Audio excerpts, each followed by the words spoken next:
ये रास्ता जितना कठिन लग रहा था उससे कहीं ज्यादा डरावना है, लेकिन मुझे हर हाल में वो अग्नि पुष्प लाना ही होगा। कुछ ही देर में वो झील के किनारे पहुंच गया। झील की सतह पर लाल रोशनी झिलमिला रही थी।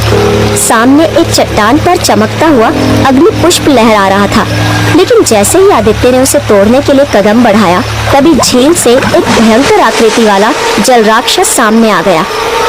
ये अग्नि पुष्प सिर्फ मेरे राज्य में उगता है, कोई इसे ऐसे नहीं ले सकता। अगर तुम इसे चाहते हो तो पहले मुझसे लड़कर दिखाओ। मैं ये पुष्प लेकर ही जाऊंगा, मैं हार नहीं मानूंगा, मैं अपनी आखिरी सांस तक लड़ूंगा। जल राक्षस ने झील का पानी घुमाकर एक बड़ा भंवर बना दिया, जिससे तेज लहरें उठने लगी और अपने लंबे नुकीले हाथों से आदित्य पर वार करने लगा।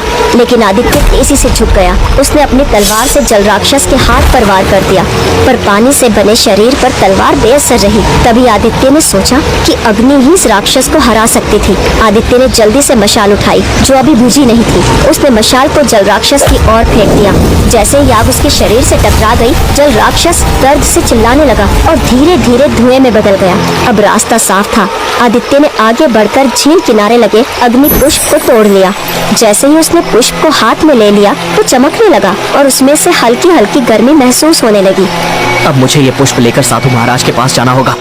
आदित्य चारों ओर देखते हुए तेजी से पर्वत से नीचे उतरने लगा, ताकि सूरज निकलने से पहले वो वापस लौट सके। चारों ओर घना अंधेरा फैला था और ठंडी हवा बह रही थी। आदित्य तेजी से तालाब के पास पहुंच गया, लेकिन तालाब के किनारे साधु कहीं नहीं थे।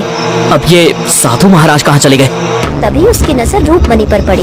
वो बेहोश पड़ी थी और उसके पास एक विचित्र दिखने वाला तांत्रिक बैठा मंत्र पढ़ रहा था।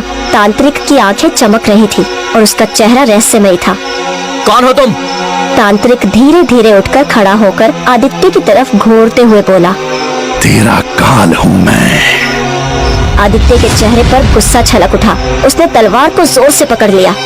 तुम रुक्मणी के पास कौन से मंत्र पढ़ रहे थे?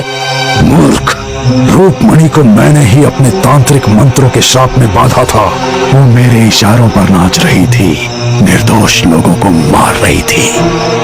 आदित्य की आंखों में क्रोध भड़क उठा, लेकिन तभी तांत्रिक ने एक रहस्यमय मंत्र पढ़ना शुरू कर दिया। अचानक आदित्य को लगा जैसे उसका शरीर जलने लगा हो। वो दर्द से कराह उठा। अगर मैंने अभी कुछ नहीं किया तो ये तांत्रिक मुझे जिंदा जला देगा। आदित्य ने बिजली की गति से तांत्रिक के शरीर पर वार कर दिया। तांत्रिक चीखते हुए जमीन पर गिरा और उसकी आंखें खुली रह गई। वो मर चुका था। आदित्य तेजी से रूपमणि की ओर बढ़ गया, लेकिन तभी उसके कानों में एक तेज गरजती हुई आवाज टकराई। रुक जाओ आदित्य, क्यों अपनी मौत को समय से पहले बुलाना चाहते हो? आदित्य चौंककर पीछे देखने लगा। राजा विक्रम अपने 2 सैनिकों और मंत्री जगन्नाथ के साथ खड़े थे। सुखिया और जमींदार भी उनके पीछे खड़े कांप रहे थे।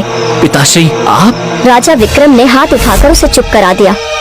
मुझे कुछ नहीं सुनना। जमींदार और सुखिया ने सब कुछ बता दिया है। तुम रूपमणि से पूछताछ कर रहे थे और रूपमणि का चेहरा अचानक भयावह हो गया। आदित्य कुछ बोलने ही वाला था, लेकिन मंत्री जगन्नाथ बीच में बोल पड़े। महाराज, हमें यहाँ एक पल भी नहीं रुकना चाहिए। रूपमणि को महल ले चलिए और उसे जिंदा जला दीजिए। डायन को जिंदा जलाना ही उचित है।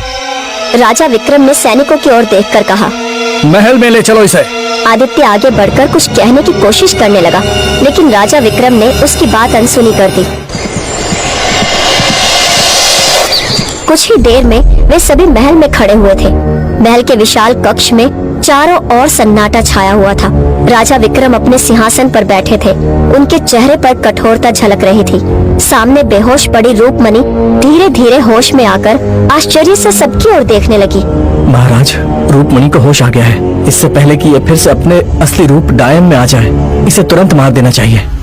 मंत्री जी, ये आप क्या कह रहे हैं? ना आपने मेरी बात सुनी और ना पिताजी ने। बकवास मत करो राजकुमार आदित्य, सच बताओ, क्या ये झूठ है कि जब तुम इसे तालाब के किनारे ले गए थे तब ये भयानक रूप में परिवर्तित हो गई थी? क्या सुखिया और जमींदार झूठ बोल रहे थे? पिताजी, वो सच बोल रहे थे, लेकिन आगे की कहानी आप नहीं जानते। हमें आगे की कहानी सुनने में कोई रुचि नहीं। हमें बस ये पता है कि रूपमणि एक डायन है और इसकी छाया तुम पर पड़ चुकी है। इसे मारना अत्यंत आवश्यक है। तभी एक सैनिक तेजी से भीतर आ पहुंचा। महाराज, विजयगढ़ की राजकुमारी सुलोचना महल में पधार चुकी है। क्या?